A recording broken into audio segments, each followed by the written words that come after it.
And yen share by a swan a fat ensue and ensue nam. Okay. Sir, obiso daye na what ensue ho na se kire ne se. Say yensu bontene ana tade ana ensue bay wote ho. So what insu bonten ho a Ensue a yete ne ho. yes, na se kire ne se. Oti oso da na to ensue ho a enhyira pa. Enhyira kese pa na ebe wo ensue no ne yetie bia etere kop. Enti problem no entimi ntina wo so da ne yetie bia ha wo ebetimi afi wa bra boso akọ. Is what ensue ho a eye. Na se ensue so eta ho ana se wote ho. Ensue enhyira. Ensue enhyira. Ensue yenkwa. Ba so so da ye na wo ti ensue ne ensue eta wa wo enhyira no e wo ba baby a wona ukuro mwa na yenimo enhyira ne enhyira ebetimi access bia ye hyira wo movie mu a movie mu ko a bibia enti furu bia enti mi nyebe e meka wa bra bo ho da ade a woni ye eno a na oguso a we. Okay. So what the be chana si Matias, chese oso da na bia woti nsu a which means ade a wonsa so mu a wo ye no. Eno ko a. No a na sese odo a ho de no nim de nyina ekoso eye. Na se obi so da na se nsuo e bono, nsuo e to e bona. Na se kire ne se. Wona be down say wo bu ko to bi na ka waje. O sorry ya se ba de no nyam nya se da na ye nka wudi. Se nsuo obo wa nyankopon di nhira kakra ka bi firi so e be ku wo ne wasefo so e nhira e ba wa bra. To so da ne nsuo obo wa e ye nhira papa wo ba. Nyame ni mo nyam pi pa wo so. Enchire bia wa na mbra ho da ba di nsa kase bi brawo enya adwuma ye hu hira da ba ebeti me fira da fo bi obeti ma na ma ko nya bibi obi beti me hu wa brawo pa no wa fa wa da fo no wa di ni ma pa bia bi dua hu ti so so da ni nsuo bo a eno so ba so bia na so de e papa bia ta so metra se bia wo dware nsuo mu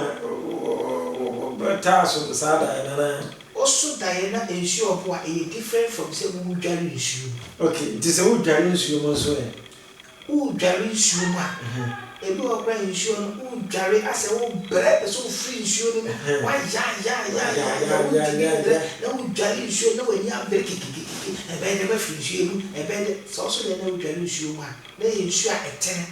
Me kire mu bebre e wo issue a etene a ye dware mu. E na e wo ti say lake. Tade ana pubi na udemu na udware so so da ne nsu tere na udware ewu mu dia oyi edi ebeba onchi na ebeba but obe strike obe bre ansa na musai de aka mu yi edi obe dware afiri mu niam abone ni se obre ansa na afiri mu akofa onchi na enti wo strike akopa onchi na tata nam bompai pe adifo anase omo ye sunsun mu nyuma bia wo ye kramoni kwa ni kope o mala bi de ko mu na onwo wo sunsun na wo free sadi. Okay. Na say it is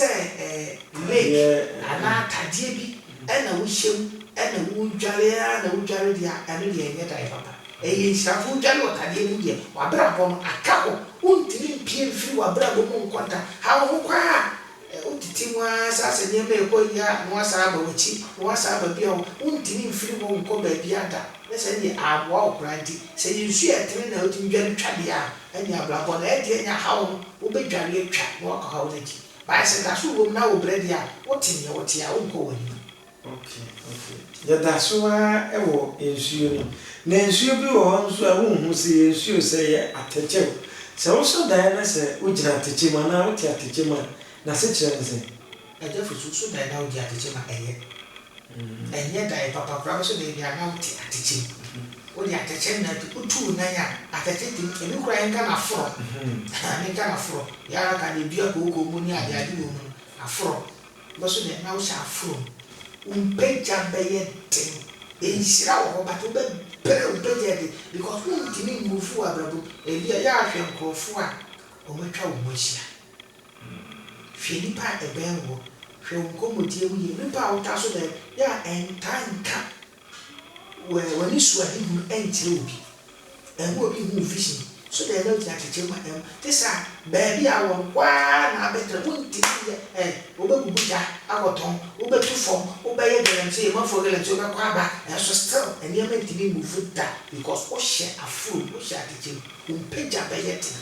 ti saa da ne yɛ da ne papa okay Anuanom ye frɛ me Agya Fosu na die me gyina hɔ ma mɛma no menua sɛ bia ukosi na anim a no akɔtete so ama ahiri buafu a ene waduroni menuanom a mo wa brochire awone nti upagya mpagya esare a ensare pepaacha waduroni ye frɛ no sabiwi keke enye bibia wo eye nubrani nunsina ebo kwayem na me nana akeka bom ene wode ye adure eno an se wode wahwie kakra bi sei na wawe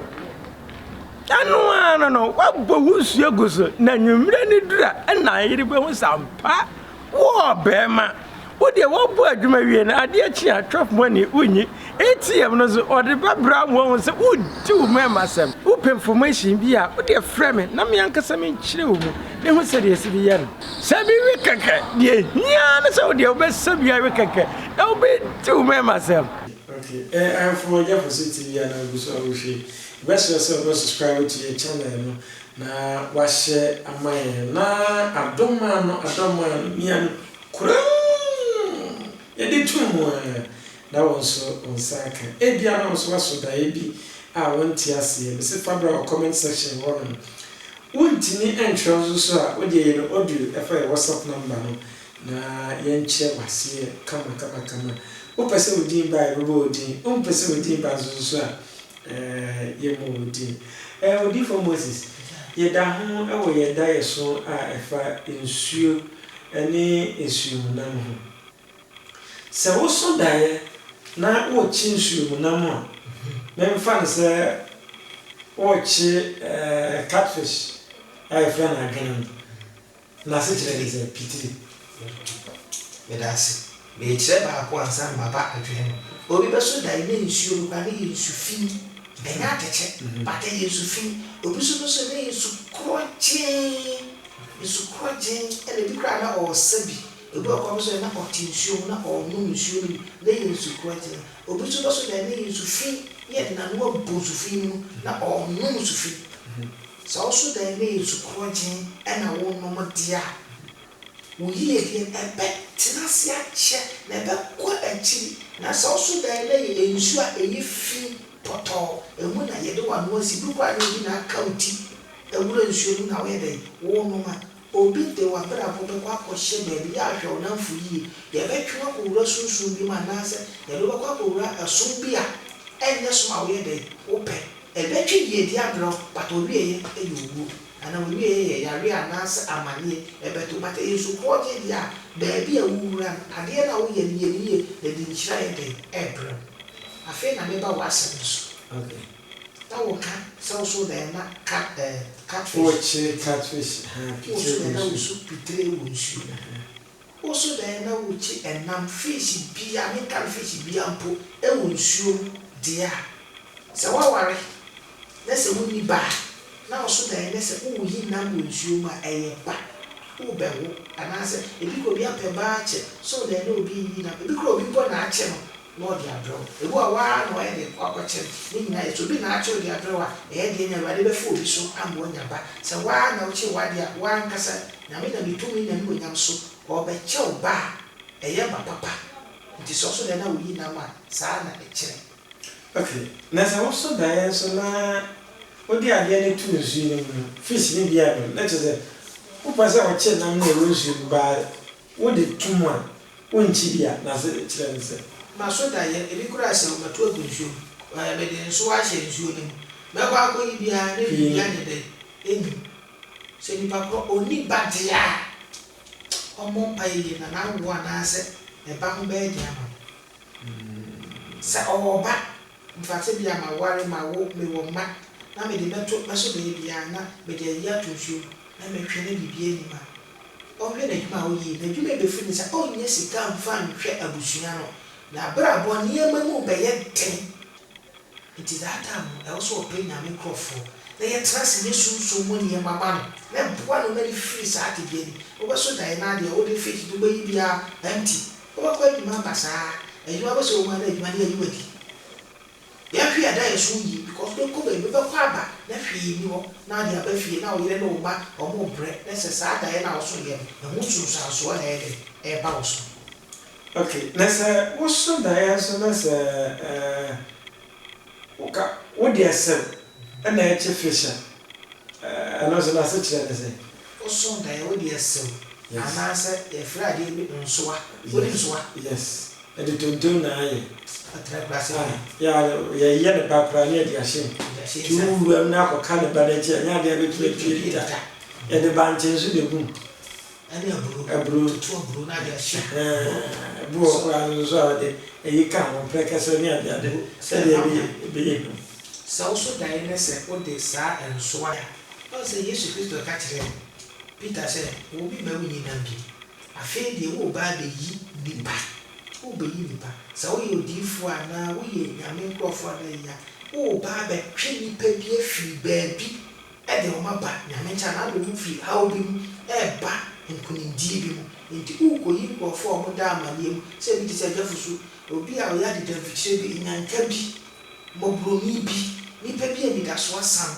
o kwa ko yi sa for di frase se Ewurade nya wado na yenyi nipa bi mfiri ba bi o hyem ne mfa ne mra ba bi ekon ti wo ko yi nipa bi apeke o mafiri ba bi sa aba na waka ne sa no bi a me de ase wo de ku mo na yiye na buma na mbebere na ma twe na mo aba ku ko so e ba wi ya afi me bi na fish bi anya de kongo ntiba na mponkyere ne emia emrodia enema enfata saa ne mani bi enewu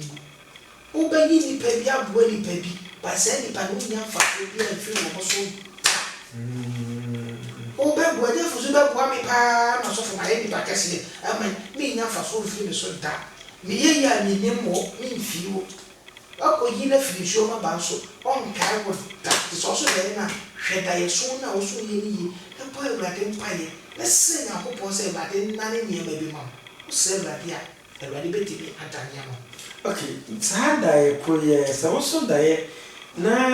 ensuo ne da tetrete ana wo gu asɛm no yi nam bebre afa wo twa wo ntimi ntwe na fish no ya atwa wo mom kra to nsuo ni no na se kyerɛ ne sɛ wo hia ne do so antwa we ya ko mbebu ana sɛ the fish no does yes and is done for you one fair Peter near Yakubu Mumbeso announce and no son as yet as oh master was a local and yes I as treaty and just in Shanghai we be among daddy the TN says also that I know who side the pet nipa wo bi a bifo bi akrofo bi nipa bonifo bi o yi wo mafiri sa o hawo ne o mama ni se wo su da ye na se wo twe na wo dimi twe o ma wa ni ro ma sa akrofo na wo ji o mafiri amanie mu o mo de wo kwa ko wura sa problem no mo te bi o mu no o mo de kwa ko wura ya just have a so o do kwa ko wura sa amanie na akrofo na wo twe o mo no o twe o mo so twe enti bia me na me ka se bi o so de na wo ji o ma e se de wo Kenya so na wo chi akra na wo chi o mo wa bi akra no so e be jo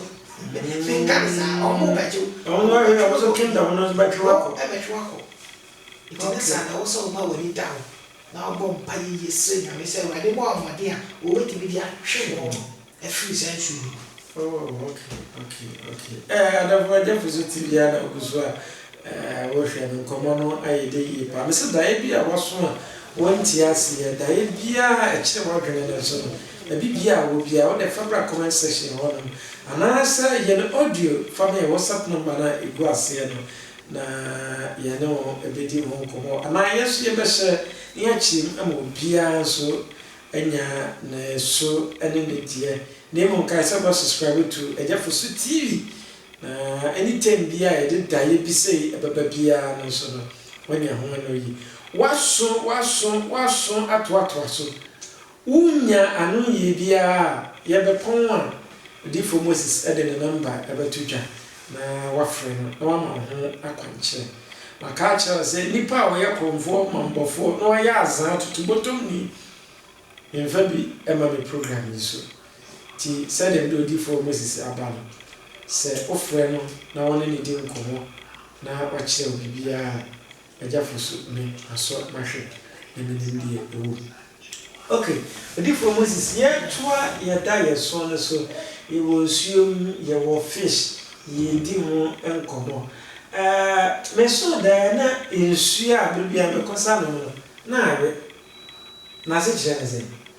Well, you man are away, you may be famous. Baby, I will suckle one. Baby, I will never be any film. I didn't be sure what the only be films. Say, be out for be, say, be able to money baby, say, baby, much for, and your quite be a fashion. Baby, I wouldn't baby, I wouldn't one word be anything. I they call it the films. His other and yet the bomb pay saying, I said, the wedding.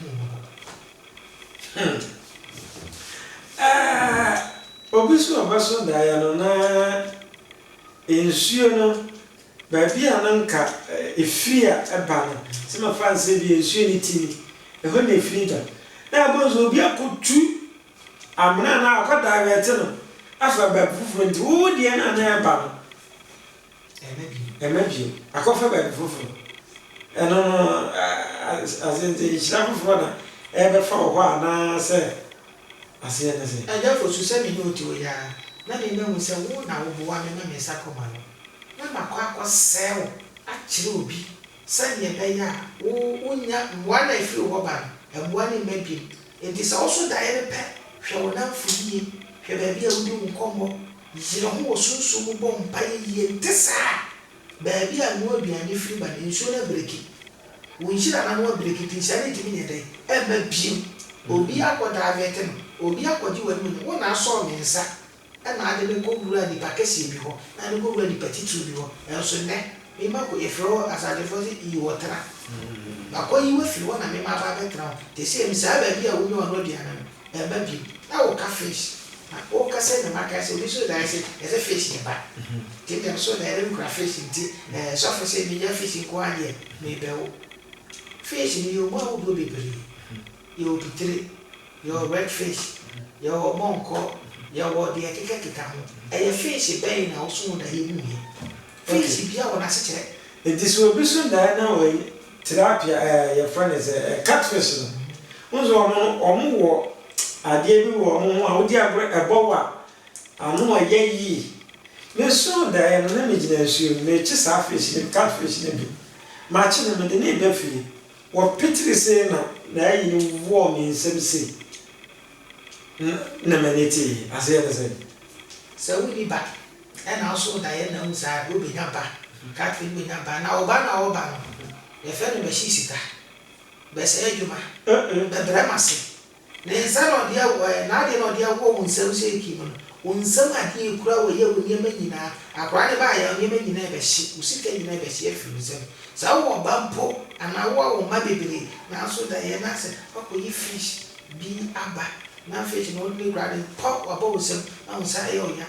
obabi be ma e be fa obabi so e bia woduma bra be hwero e bia usika sam be flash akofom oba ne be ma usika sam akofom e di flash e do one amoyi o ka ni sa na ma so da ye na fish no e bi bra fish no me de ne ko na fish no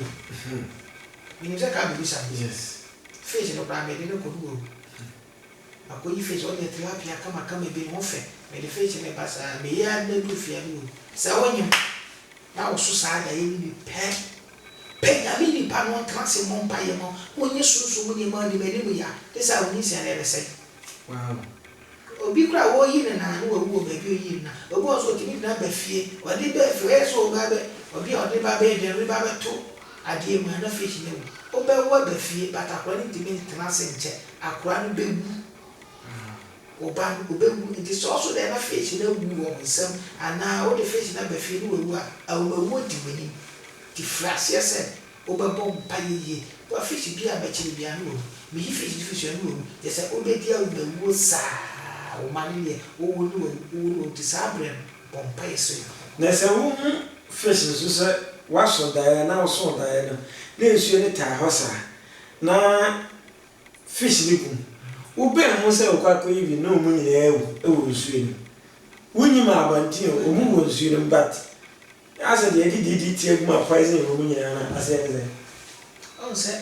me ka se bi se eyemba dodo na yemba ni hira nti sɛ ɔmo sɛ fish no gu nsuo mu wokɔduru hɔ a ɔmo nyina obɛdi ka deɛ firi adwuma ansa no maba awɔre mu adwuma no a wokɔ a kɛde sika bɛbrɛ wo no wokɔduru hɔ a adwuma obiara yɛ de sika bɛbrɛ wɔnkɔ akɔduru hɔ adwuma na akɔlapse ahyɛ wo ebi a bɛyɛ ɔpanin da adwuma no wɔnkɔ a yɛde woyɛ panin pɛ adwuma no agu ahyɛ wo nke abodi Agya Fosu bɛyɛ adwuma wei da lɛtɛ na adwuma no yɛ dɛ agu na agu ahyɛ wo ɛna wokɔ na wo so da yɛ na wo da ana wo pɛ ba meka wo mo pɛ ba asɛm na meke ana aware mu ma asɛm na meke so da na ɛsɛ wokɔdu nsuo no bika wo wasefo bɛ biti na nso wasefo nkyɛn ɔmo nkyɛn enje no mo ɔmbɛwu saa rough saa wasefo nkyɛn da obi opa untini fa ba no bi kura bɔ ne dai ɛmba onye ya nase anade na ɛkɔso ma bra bomi ɔdai na ɔso yɛ no wo atu ma no etu saa bre na penyame di pa na ontrase ɛkyerɛ wade a wo bɛya ɛbɛtare saa de no na saa omawo afiri so ahefo me ho kura adwiri me ye pa na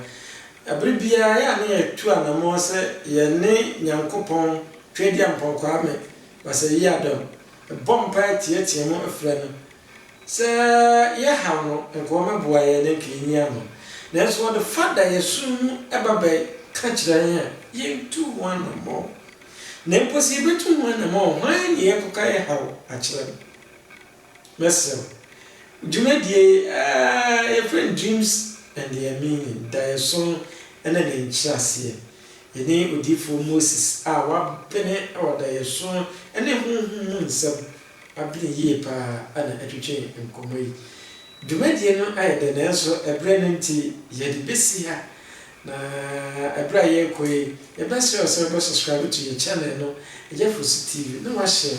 no mi adoma no se de be ye de video bi ato mo a also ubenya bi se oda ye bi abaso so ye nka ho asem a obetimi ede amaye wo WhatsApp number no so ana se comment section ho no odi for Moses e de ene de ni si ya odo number batu jana otu ahefo ina so fo okay beda atiefo ne ahefo nyina se samanya asom na mutie na mo hwe Agya Fosu TV de ene pam ho ani bu nti nya daade ne se wo hwe a onko anfa nhyɛ wo dem hwe kyɛma afoforo so nhwe bi no mo so nya sua hu ani nimdie o na wo yesa ni nya ye akraje ho adwuma wo ji akra amanyame